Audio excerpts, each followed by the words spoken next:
What's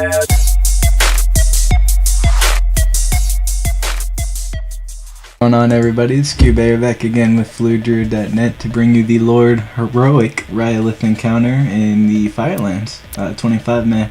I know I've been gone for a little bit, but definitely have still been recording, still getting all these videos. I personally just started new school and trying to switch degree paths and all that stuff, so life's been pretty hectic. But you know, I'm definitely still in here in Firelands, killing all these bosses, still recording, so you know, I got all these. I'm gonna be making the videos, putting them up. Anyway, so a couple of things changed from normal to heroic. First, as he steps over active volcanoes, you see these new ads that spawn. Basically, when you step over an active volcano, it's going to reduce his damage reduction, and then when he eats one of these little ads that have what is it, like 550,000 health, it's going to gain stacks. Now I know that sounds really deadly and stuff like that, however those little ads are actually bottom of the priority list. It is still very important to get the fragments as well as the big dude who does the fire nova down first. There was a couple great questions on the FluidDruid forums for raid strategies about how to turn this guy. There are a couple people having issues with feral bleeds, you know, dot ticks and stuff like that. It makes it harder to turn. So what we do is, you can see raid friends on the left, we have 2 arcane mages in the raid group. Those guys are actually on the steering team with the rest of the melee. What we do is we actually have 2 teams. A lot of guilds that I've heard of just kind of go, okay, straighten them out, alright, left foot, everybody right foot, all that kind of stuff.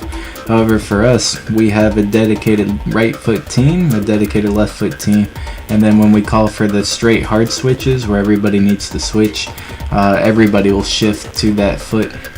That way, when we go to straighten them out, you know, we have the arcane mages switching to whichever leg needs to be hit in order to straighten them out.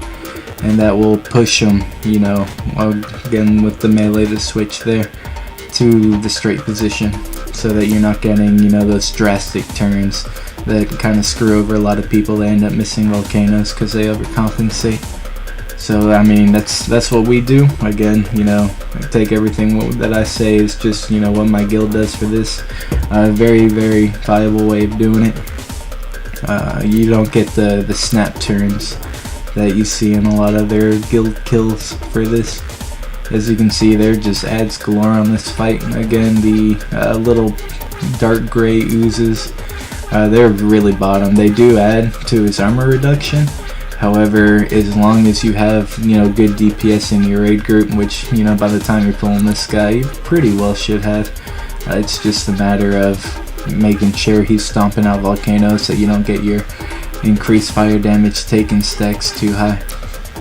And just good steering. I mean, whoever is steering this guy, we have one of our rogues calling out switches, and you know, that's the most important part of this fight.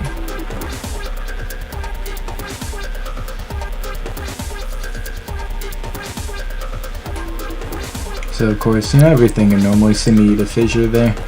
Just know if you do eat a fissure, you want to do it, first of all, you want to do it in phase 1, not phase 2. Phase 2 fissures are a lot more deadly.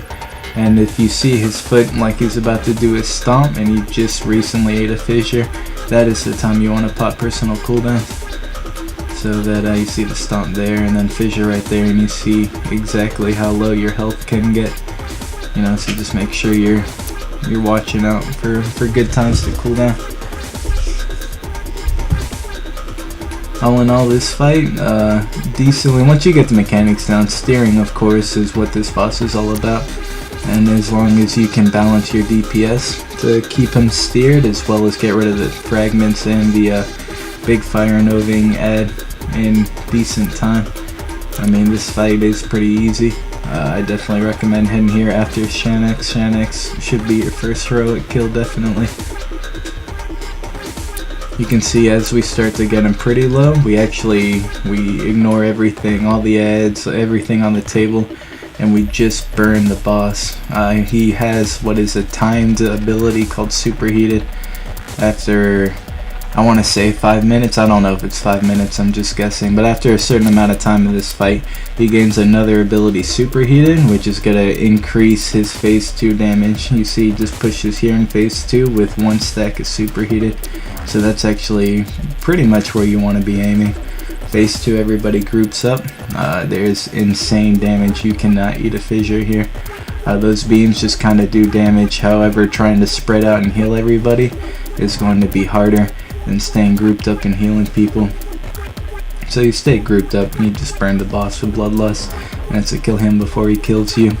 Again, if you have any questions, be looking at the FluidDruid.net forums. Raid strategies, great question and answer there. Also be checking out learntoraid.com for any advanced raid tactics and strategies. This is Qbear, and I'll catch you on the next boss kill.